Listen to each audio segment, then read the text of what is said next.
आणि थेट पुण्याला जाऊया. मिकी घई आमचे प्रतिनिधी आपल्या सोबत आहेत आणि काही पुणेकर त्यांच्या सोबत आहेत. मिकी, नेमकं म्हणणं काय आता पुणेकरांचं, काय उपाय त्यांना हवा आहे?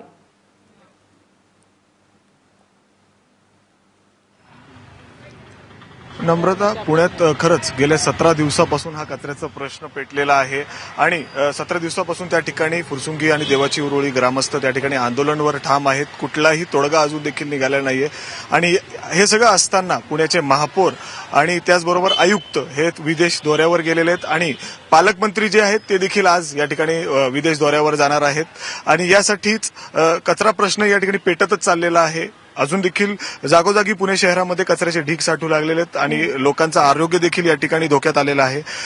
काही लोक या ठिकाणी शिवाजीनगर परिसरामध्ये आहो आपण, लागूनच म्हणजे जवळच या ठिकाणी 500 मीटरच्या अंतरावर महानगरपालिका आहे आणि इथं देखील हीच परिस्थिती आहे. कचऱ्याचे जागोजागी ढीग साठलेले आहेत. काही लोक आहेत या ठिकाणी, कचऱ्याचा खरंच त्यांना खूप मोठ्या प्रमाणात त्रास होतो. या ठिकाणी किती दिवस झाले कचरा उचलला नाही आणि काय त्रास सहन करावा लागतो? सर, आता जवळजवळ 7-8 दिवस झाले आम्ही हे असंच दृश्य पाहतोय. जसं की आज दुपारी पण आम्ही तक्रार केलेली होती, त्याच्यावरती झालं बऱ्यापैकी कचरा गेला, पण पुन्हा पहिले पाडे 55 म्हणजे आहे तीच परिस्थिती आहे. शिवाय आता हा रेसिडेन्शियल एरिया आहे, संध्याकाळची वेळ आहे, भाजीपाला वगैरे बायका घ्यायला येतात, या दुर्गंधीमुळे पण त्याला प्रॉब्लेम होतोय.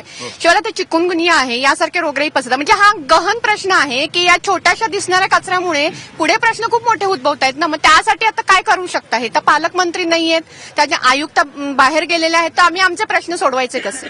तर आमचा याच्यावरती एकच आहे की या आमच्या तक्रारी वाढू नयेत आणि याच्यावरती काहीतरी तोडगा निघावा की हा कचरा आम्ही टाकावा कुठे, नेमका कचरा टाकायचा कुठं, हा नेमका प्रश्न आहे. काय त्रास होत आहेत, काय परिसरामध्ये काय त्रास? हा शिवाजीनगर एरिया भरवस्ती मध्यवस्ती असल्यामुळे बाजूलाच मंगल कार्यालय आहे, इथं भाजी विकणारे आहेत, लहान मुलं वगैरे आहेत, तर सगळ्यांना त्याचा खूप त्रास होते. सकाळी झाल्याप्रमाणे तक्रार केली, त्याच्यावर थोडा उपचार पण काही उपयोग झाला नाही, पुन्हा कचरा पडतोच आहे.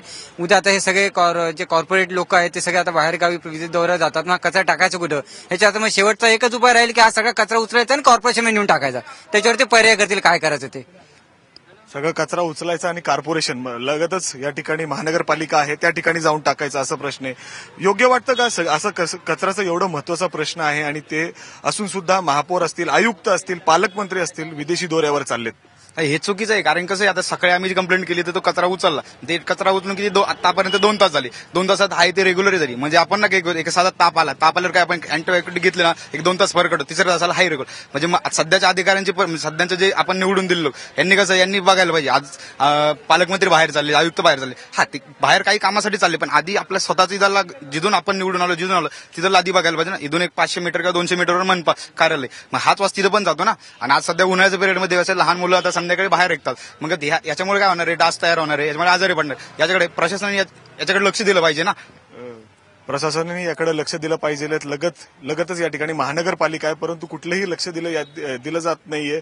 कचरा वाढत चाललाय, 17वा दिवस आहे आणि हे सगळे जे अधिकारी आहेत, महापौर असतील, पालकमंत्री असतील, कुणाल कुमार आयुक्त, ते तर सुट्ट्यासाठी गेलेले आहेत त्या ठिकाणी. आणि पुणे शहराचा एवढा महत्वाचा प्रश्न जो कचरा असंच पडत चाललेला आहे, अजून किती दिवस हे सगळं त्यांना पुणेकरांना सहन करावं लागेल? गेल्या अनेक वर्षापासून हा प्रश्न खरं तर प्रलंबित आहे. मध्यंतरी गेल्या 2-2.5 वर्ष अगोदर असंच आंदोलन या ठिकाणी फुरसुंगी ग्रामस्थांनी म्हणजे एकूणच चित्र असं आहे की पुणेकरांची अक्षरशः कचरा कोंडी या ठिकाणी होते. दुर्दैवी गोष्ट आहे, पुण्यासारख्या सांस्कृतिक राजधानीमध्ये ही परिस्थिती ओढवते. आपण आशा करूया की लवकरच यावरती काहीतरी उपाय शोधला जाईल. धन्यवाद मिकी या माहितीबद्दल.